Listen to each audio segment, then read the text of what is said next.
Hey,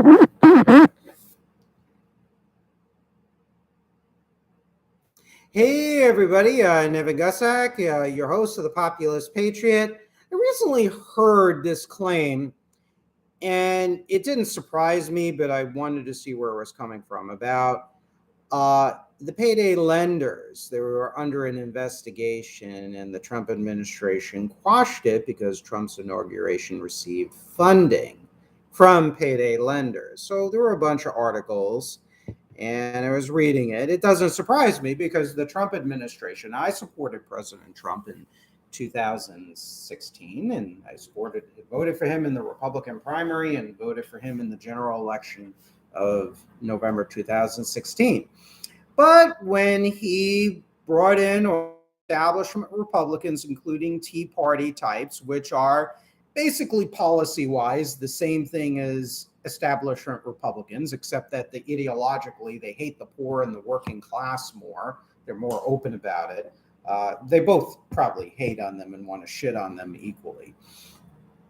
They went against the Trump's message of supporting American workers first, really seeming to care about the plight of the underprivileged and really talking genuinely to the American worker. And really, Trump had a very good way of communicating during the Republican primary and connecting with the American workers in 2015, 2016. But unfortunately, when you lie with dogs, you get fleas. And unfortunately, Trump, whatever you like, dislike about him, his administration was thoroughly contaminated with establishment / Tea Party. It's the same thing as far as we're concerned on the Populist Patriot, same damn thing.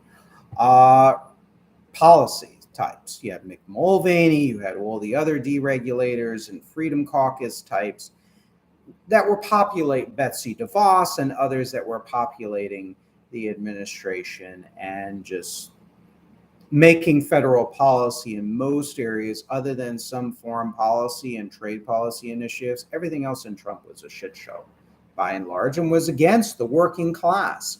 And I talk about it in my book, Volume 2, Turning the Page, in a chapter titled Trump Revolution Betrayed. And I showed that the Trump Revolution period in the United States was not an economic miracle for the middle class and the working class. And if you want, you can purchase the book.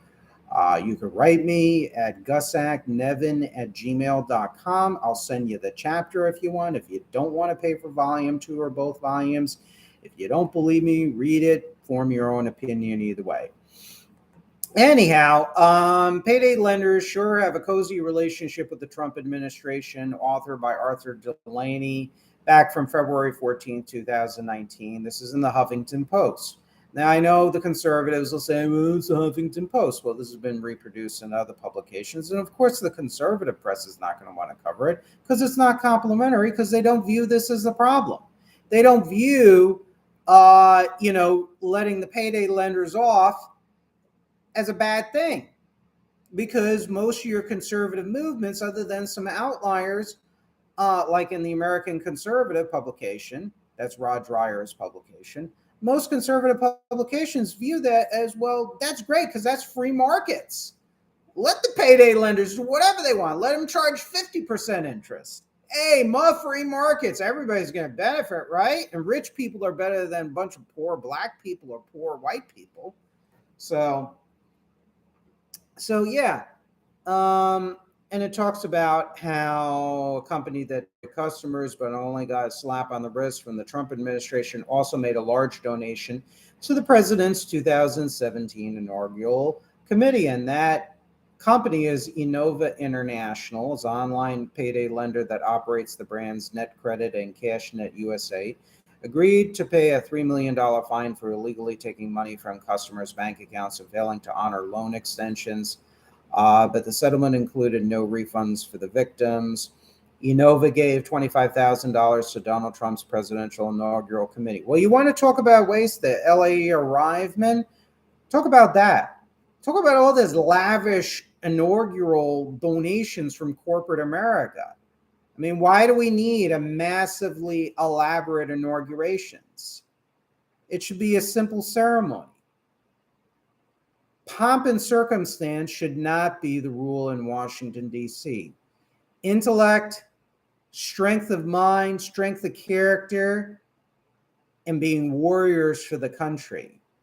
That should rule the day. That's the type of culture that should be inculcated in our Washington, D.C. I mean, this $25,000 from these shysters. Give me a break.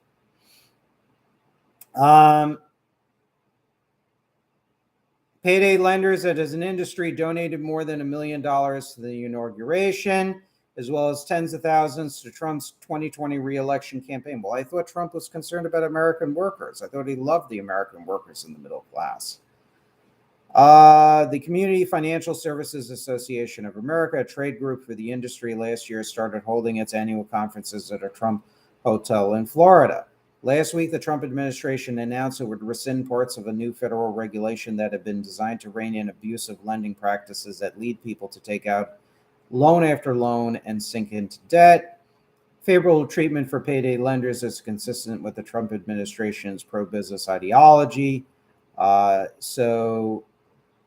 Consumer Financial Protection Bureau, we know under Mick the Dick Mulvaney that was basically hobbled, essentially, their enforcement power.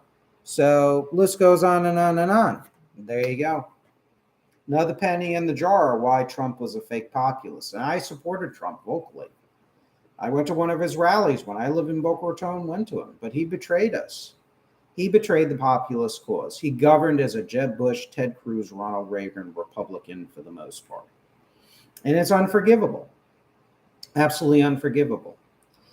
And this is another reason why that corporate America should not be donating politics. They should not be holding this money and have this power like a sword of Damocles over the policymakers in the United States of America.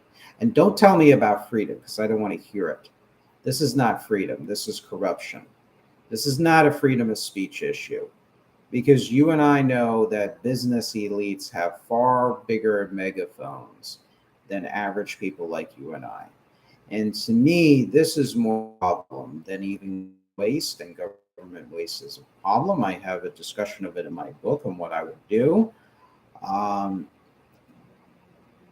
But the type of austerity that should hit Washington, D.C. should not be directed against the Social Security recipients, the Medicare recipients, and even average federal workers that are earning their keep to protect the families of America and to support their families. No.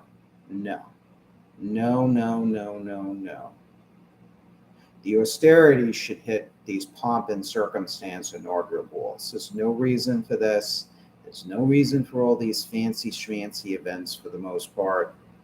We need to lead as by example.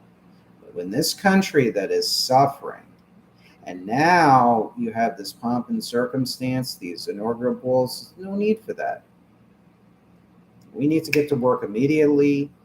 That money, we should never be accepting money from exploitative businesses or any nonprofit, even those on the left, as alone as on the right, for-profit businesses. No, because they're expecting something in return. In fact, these companies refer to these campaign donations as investments, and that says a lot.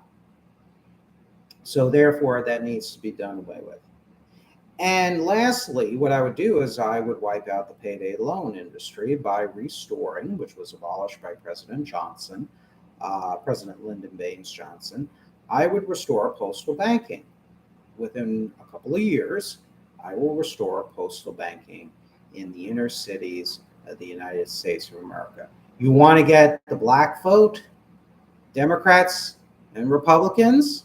Well, the Republicans, they won't listen to me on this, because, the Republican elites, all they talk about is free markets and making money is the highest good you can do. The Ronald Reagan Republican Party, the Wall Street Journal, the Stephen Moores, the Larry Kudlows, the Scott Walkers, the Ron DeSantis, make more money. That's all they care about.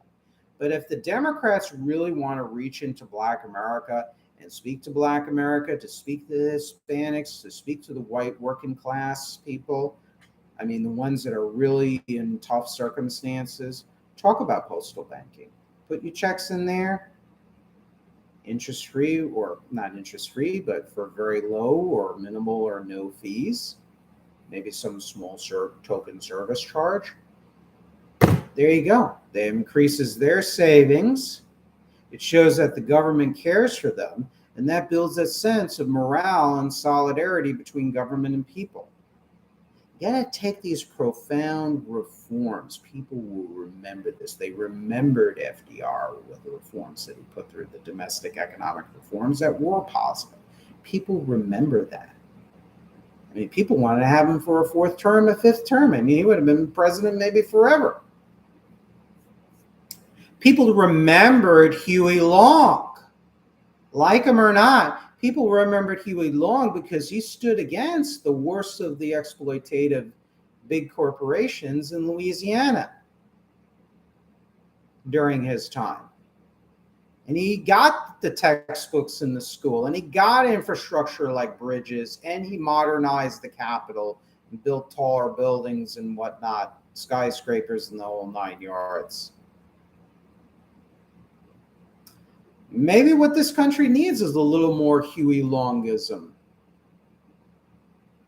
Maybe we need an FDR on steroids, at least on the domestic front. More and more, as I read these articles, I do the research year after year after year. That's what I'm thinking. So anyways, I wanted to close this session, this live stream. I got one more coming up for you very soon. Thank you all for listening.